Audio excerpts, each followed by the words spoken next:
Good morning. Welcome to a day in my life as an assistant horse trainer. It's currently 7:30 a.m. Today I have 5 lessons to teach and I think 11 horses to ride, something around there. I'm not going to film any of the lessons I teach just because I don't feel comfortable like asking the people I'm teaching to be in my vlog. That feels weird to me and I don't want to do that. But I will film a little clip of every horse I ride and what I do throughout the day, and then when I ride Pasta, I'm going to clip the GoPro to my helmet and have you guys ride with me.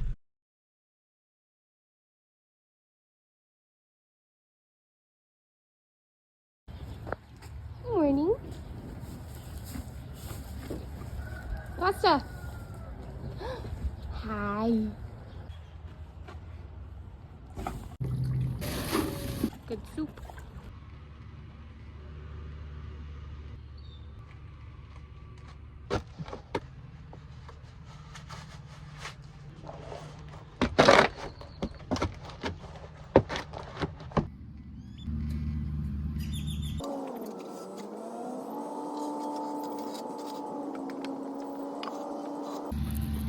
I just got on my first horse. This is Ellie. She's one of my favorites. I love her. She's just the sweetest and the best. I'm riding with my saddle cover on because it's been raining on and off and I don't want my saddle to get destroyed.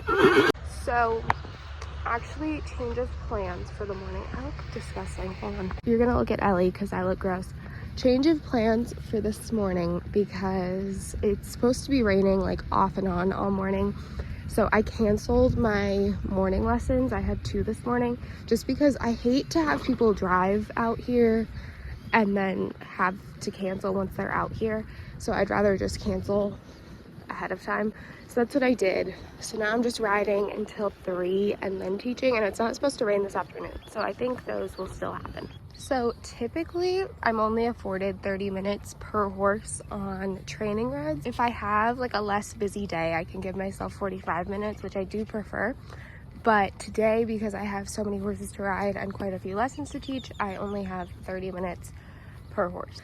And my typical routine, it does vary per horse, like depending on what they need, but typically I try to give them 10 minutes of walk because I do think that's the most important thing. And then like 2 laps each way, which comes out to like 3 minutes of a stretchy loose trot. And then I do about 10 minutes of work on whatever I feel they need. And then if I have extra time, I'll do like one more thing that I felt they really needed to work on throughout the ride. And then I give them at least 5 minutes of walk to finish. And while I'm doing all of my beginning walk work, I do like 5 minutes of a free loose walk, and then I'll do 5 minutes of bending and stretching and lateral work to loosen them up. Okay, girl. So it's now time for Miss Ellie to actually get to work. So we're gonna go to work doing some bending and lateral work and then pick up our trot. Now, I filmed this part on my phone. I did not put my GoPro on for this, so you're not gonna get the whole ride on her, but you will on Pasta later.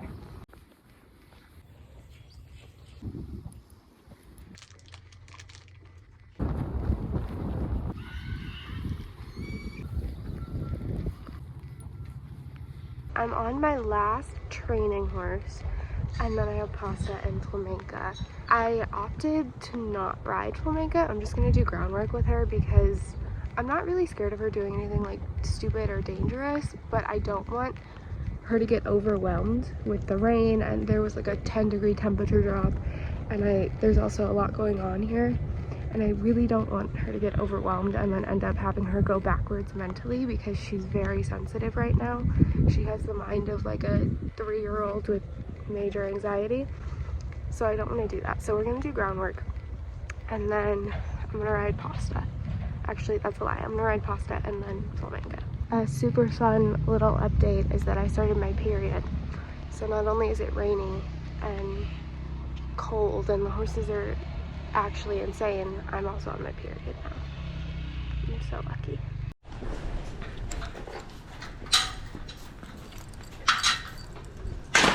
Hi. Come on. So our first order of business is to introduce Pasta to the soul-sucking unicorn jump because yesterday he lost his mind because the unicorns have scary demon eyes. So we're gonna have to try this again today. He might die. Yeah, he might die. I know, it's so terrifying, but I brought food. Uh-huh. Yeah, you're so brave. You're so brave.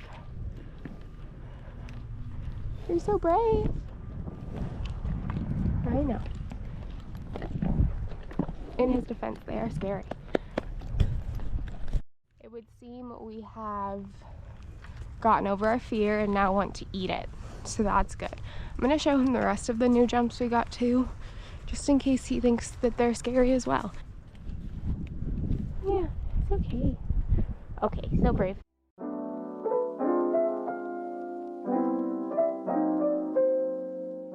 Hello, it's voiceover Ryan here. I'm here to talk you through my ride.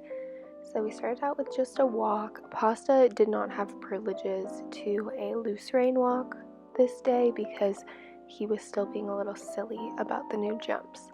So he got to walk in a little bit of a connection.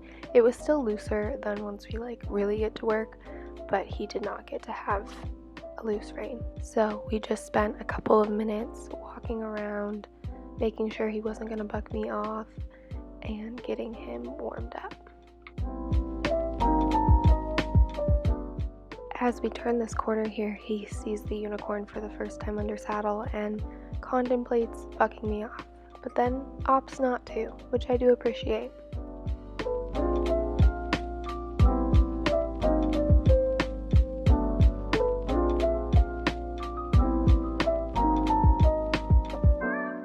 Once we've finished our looser walk, we go into some bending and lateral work. So here I was asking him for shoulder in. He's really terrible at these. He always has been. But right here, he gave me a couple really good steps and gave his haunches, which is his problem. He doesn't like to give his haunches. So he got pets and then to walk straight.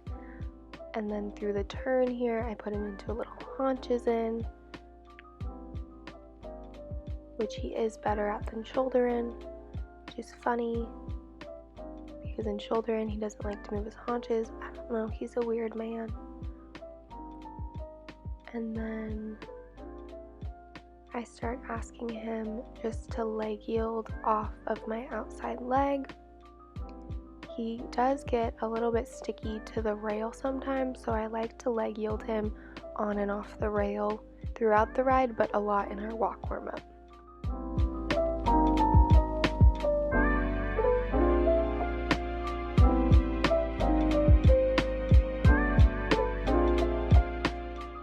Change our direction, I did a half turn and counter bend. I really like to do this to get his shoulders working and stretch his shoulders out. And also sometimes he gets a little stuck in the turns when we're actively doing work, and turning and counter bend always helps him, so I like to start that at the walk. After I turn around, I do exactly the same thing the other way, so shoulder in, haunches in, and then leg yield off the rail. After I'm done with all my walk work, I went ahead and picked up my trot. At this point, he had earned some of his privileges back and got a little bit of a looser rein because he had yet to buck me off. And then we just kind of trot around. We were doing whole arena figure eights on the looser rein. I like to do this just so you're not just trotting on the rail, but you still get a pretty even amount of time each direction.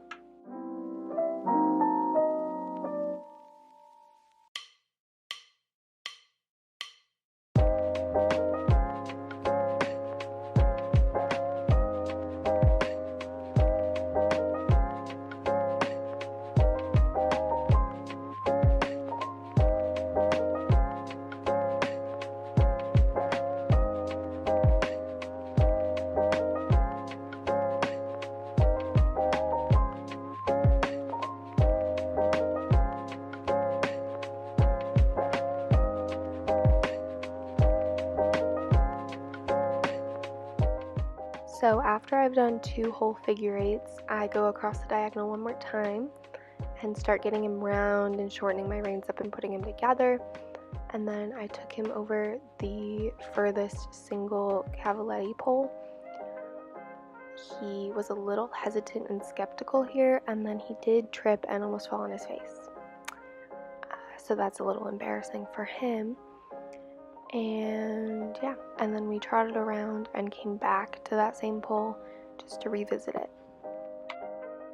And as we're going around the circle, I'm just asking him to bend lightly off of my inside aids.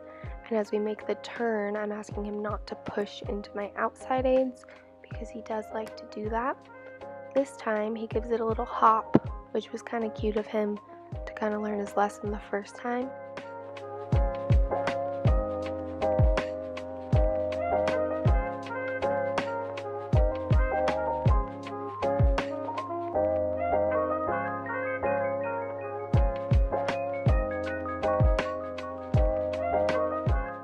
Something that I like to do when I'm just going around on the rail is actually cut the corners a little bit and then leg yield into them.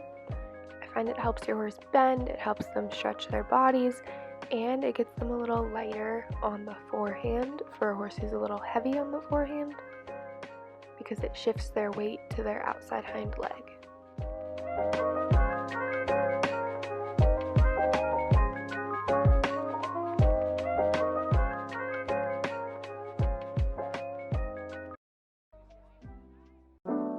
Before taking a little walk break, we came around to the 2 trot poles, which honestly I did expect him to trip over, and he did not.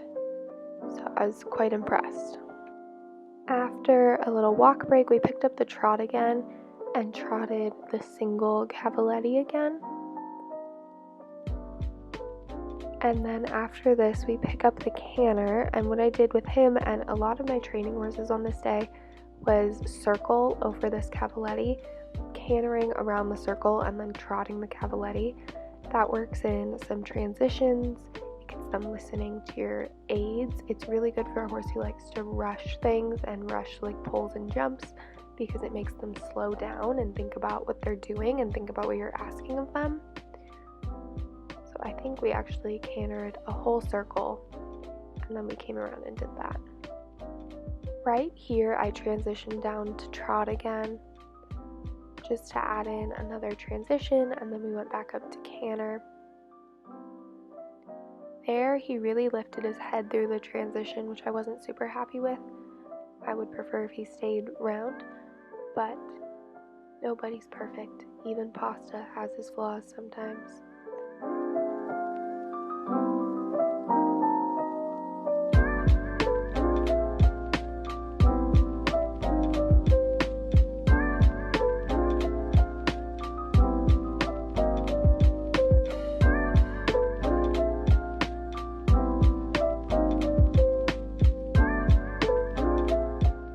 After this pull here, I went down to my sitting trot and collected him a little bit and asked him to make a kind of tight turn to turn around, partly because I didn't want to run into the other horse and partly just to bring him back a little bit and change it up. He's very smart. Well, he's kind of dumb, but he's really smart about learning patterns and things, and he gets a little anticipative, so I like to switch things up. Right after we made that turnaround, he wanted to go back up to the canter, so I made him trot like half a circle until he settled and was listening, and then picked up the canter, and then we cantered a whole circle.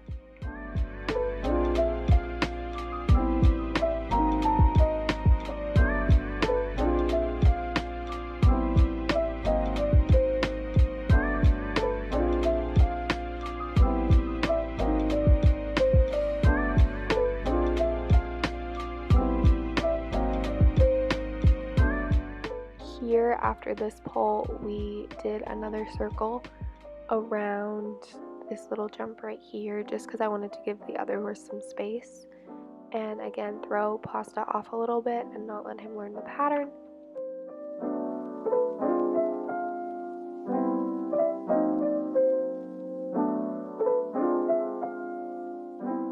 And then we went ahead and went back up to the canter and cantered another circle.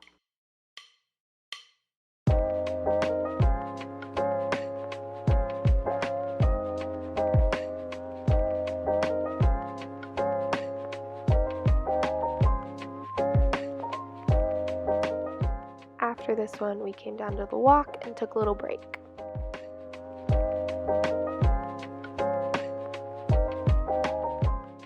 We walked for a minute, and then I went ahead and picked up the canter again.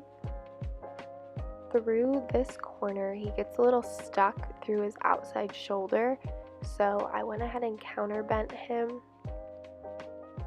just to get him to give there and move off of my outside aids. Sometimes he just gets a little sticky about that, and we're working on it. And then I went ahead across the diagonal, did a canter, walk, canter transition.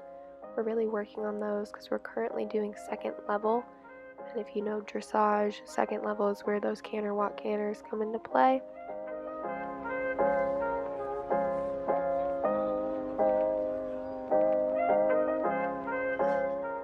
And then of course what you do one way, you have to do the other way, so I did another one of those transitions, and then I think I got distracted. Going right to left, he's much worse at the canter walk transition for some reason. I think because going right is his worst way, and he doesn't put as much weight on his hind end that way, and he doesn't like to sit. So coming back to the walk's just a little harder. And then we go down the long rail, and I just ask him to open up a little bit because he was feeling a little stuck. Sometimes when we start doing collected canter work or more difficult upper level canter work, he'll get a little stuck and heavy. So I just cantered him around to loosen him up.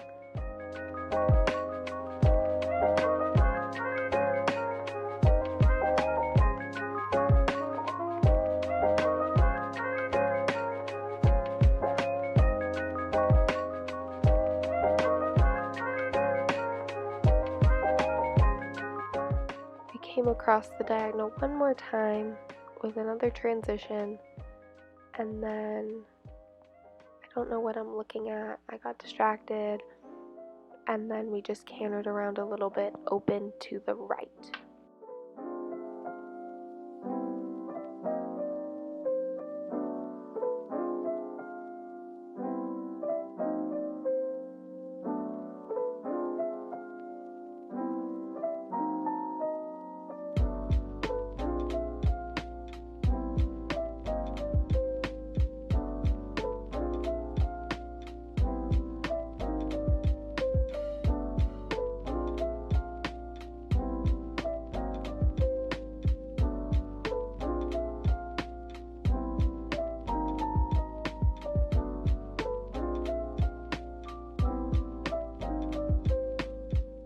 And then here I brought him back down to the trot, and when I did, he felt very pumped up, and I don't know, I can't really explain it, but he felt like he had a lot of power to him, so I figured it'd be a good opportunity to work on his trot lengthenings and his collected trots.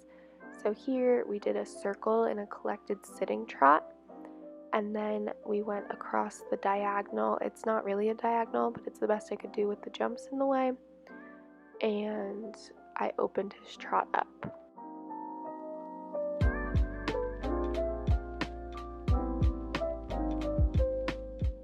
When we hit the rail, I brought him back to a collected trot again.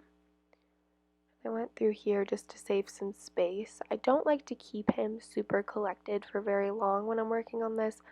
I find that when you do more transitions more often, the better, because you're really looking for quality here, so you want to give them the opportunity to succeed and then let them out of it. And then we just repeated this pattern one more time each way, so twice total of collected and then across a diagonal with a lengthening.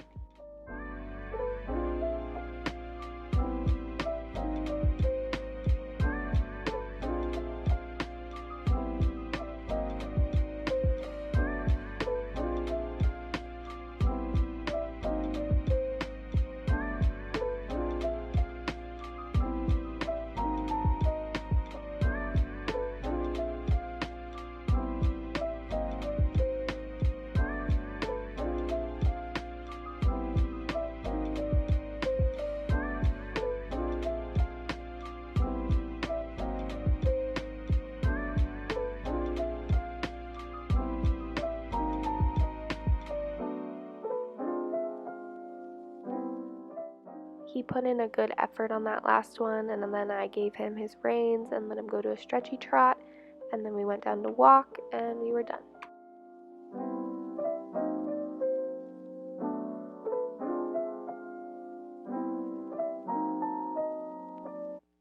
After our ride, I have to pay the Gatorade tax, so I give Pasta his Gatorade because it is required every time I ride him. And then I go ahead and start grooming. So I pick out his feet and give him kisses because that is also very important. And then I give him a good curry. I didn't film like the entire time I groomed him, but that's basically it. And then I took Flamenca out and went ahead and lunged her. So we were really just working on her walking and being calm in the beginning. She gets very anxious whenever I ask her to work, so this is a big improvement for her to just be able to walk on the lunge line like this.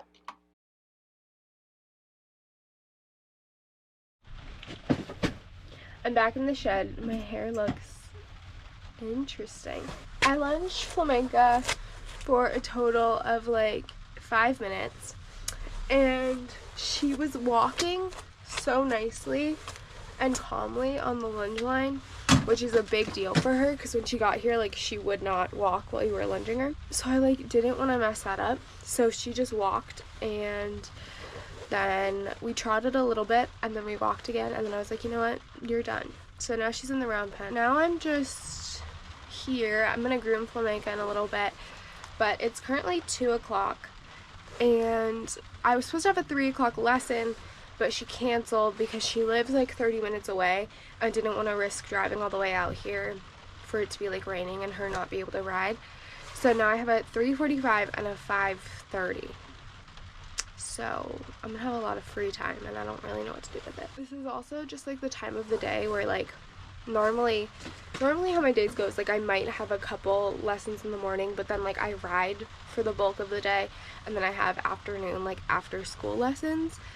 And like every day when I get done riding all the horses I have to ride, I just like want to lay down and go to sleep. Voiceover Ryan is back now, and I'm just grooming Flamenca here after I got her out of the round pen for her turnout. She seemed to be enjoying it. She's literally the sweetest. And then I got permission to cut her hair.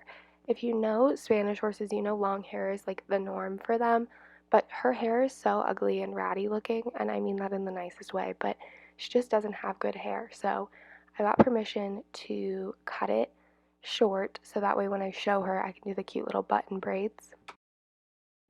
And then here I'm just using old clipper blades to thin it out. I learned this trick from one of the grooms at my barn. If you do this, it gives it more the look of like a pulled mane rather than like a bowl cut. I'm sitting in one of the judges' booths in our dressage arena because I have Pasta turned out over there and Flamenca back there. I just went ahead and canceled afternoon lessons because now the forecast is saying it's going to rain for the next 2 hours straight. So, and it seems to be getting a little heavier, and I'm okay putting myself in danger to ride, but not other people. I think I'm just gonna go ahead and put the horses away and then probably leave. I'm now in my car. I think I'm going to go home, take a shower, and probably take a nap because the second I sat down in my car, I realized like I haven't sat down not on a horse all day, and like sitting down on a horse isn't the same as like sitting down. And the second I sat down, I got so tired. I didn't really work that hard today, but yesterday I woke up very early and I went to sleep pretty late, and it's like gloomy today. I think it's just like a good day for a nap.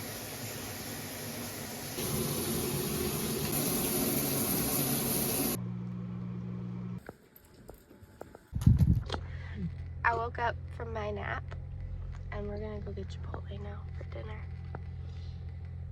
Say hi. Say hi.